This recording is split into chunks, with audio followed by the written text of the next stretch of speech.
ইরানের president Masoud Pezeshkian জাতিসংঘ সাধারণ পরিষদের অধিবেশনে ঘোষণা দিয়েছেন ইরান কখনোই পারমাণবিক বোমা তৈরি করবে না।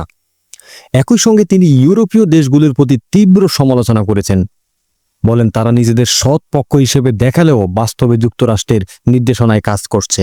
ইরানের প্রেসিডেন্ট মাসুদ বলেন ইউরোপীয়রা আন্তর্জাতিক আইন এবং বাধ্যবাধকতা এড়িয়ে গেছে এবং ইরানের আইনসঙ্গত পদক্ষেপগুলোকে ভুলভাবে চুক্তিভঙ্গ হিসেবে উপস্থাপন করেছে।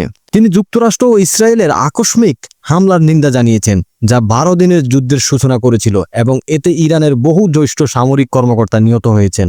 তিনি আরও জানান ইসরায়েলের বিমান হামলায় 1000-এরও বেশি ইরানি নিহত হয়েছেন এবং দেশটির সার্বভৌমত্ব লঙ্ঘন হয়েছে।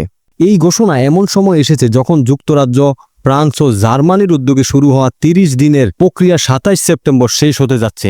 E3 দেশগুলোর অভিযোগ করেছে ইরান 2015 সালে পারমাণবিক চুক্তি শর্ত পূরণে ব্যর্থ হয়েছে।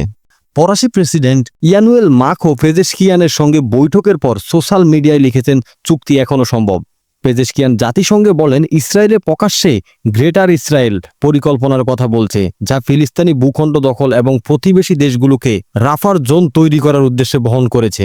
তিনি অভিযোগ করেন 2 বছরের গণহত্যা, গণ অনাহার, দখলকৃত ভূখণ্ডে বৈষম্য এবং প্রতিবেশী দেশগুলোর প্রতি আগ্রাসনের পরও ইসরায়েলের এই দুঃসাহসী ও অবাস্তব পরিকল্পনা চালিয়ে যাচ্ছে।